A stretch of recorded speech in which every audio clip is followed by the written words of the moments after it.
So Sony has announced that Street Fighter V will never, ever, ever be on the Xbox One. It is a PS4 and PC exclusive.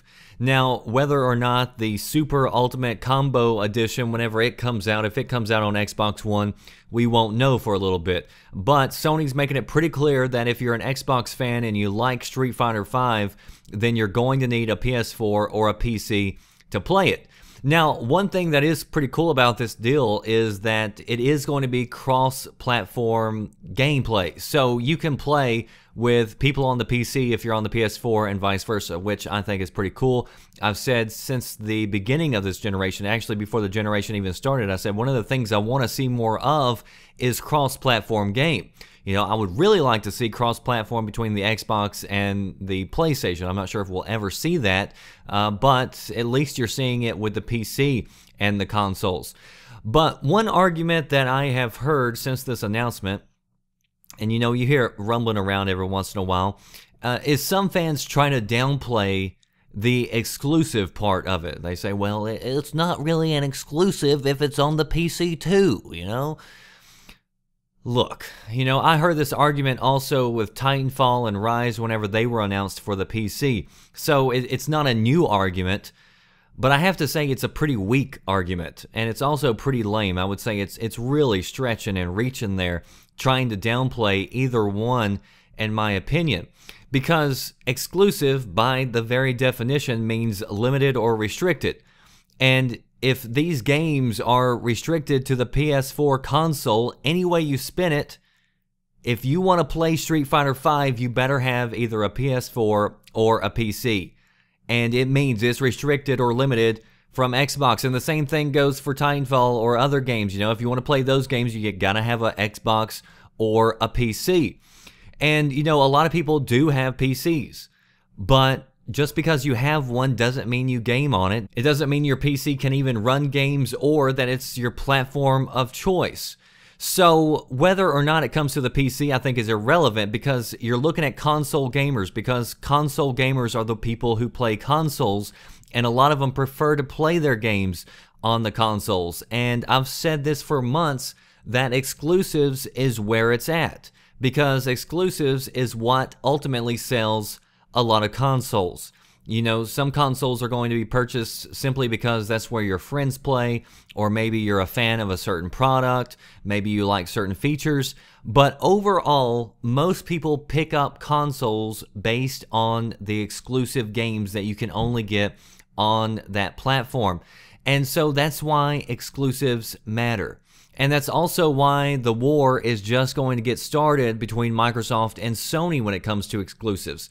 Third-party exclusives, I understand, and I've mentioned this plenty of times before, they're not in the best interest of you and me, the consumer, the gamer. But let's be real here for a little bit. Do you honestly believe Sony and Microsoft sit around at a round table singing Kumbaya, calling each other up and saying, hey, you know, maybe we should publish this game on each other's platform, you know, for the gamers? Hell no. It's never been that way, and it'll never be that way. Sony could give a rat's ass if you're pissed off because Street Fighter isn't coming to Xbox. And Phil Spencer, no matter how big he smiles, no matter how nice he seems on the outset, really doesn't give a damn that you're sending death threats and creating 100 petitions to let Tomb Raider come out of Microsoft's pocket. In fact, that just leads him to believe that he actually made the right move because so many people are freaking out about it. They are both out to provide for their customers, Sony and Microsoft. So they're out to give their base the best experience and to also give their side the upper hand. And if you want the best experience and you want to play those games, then you're going to have to get those consoles, plain and simple. And that's what they expect. And if you're mad, then you can either go home mad or you can go home and buy a console or get the hell over it. Because no matter what you do, somebody else will end up probably buying a console based on those exclusives. And it's business. You know, me personally, and I'm only talking personally, I don't get emotionally involved whenever I hear about exclusives, really. You know, Nintendo has plenty of exclusives that I'd like to play.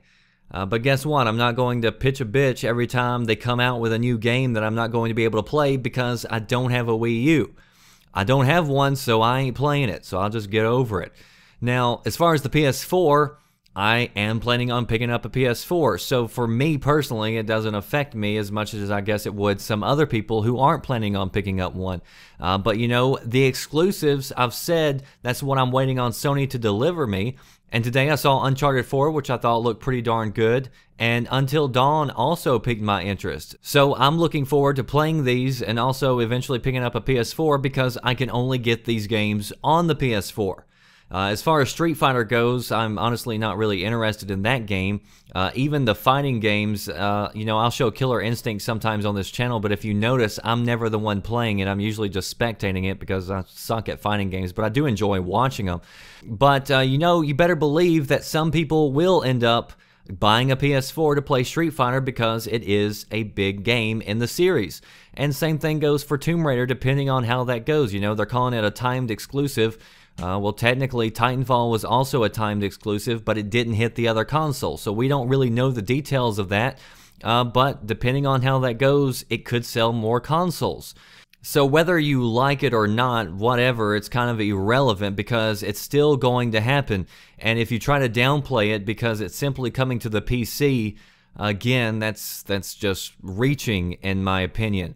The fact is, you should probably get used to this because these systems are more like PCs than ever before. And Microsoft has said that they're going to be working more with PC games in the future, so I would expect more Microsoft games to show up on the PC.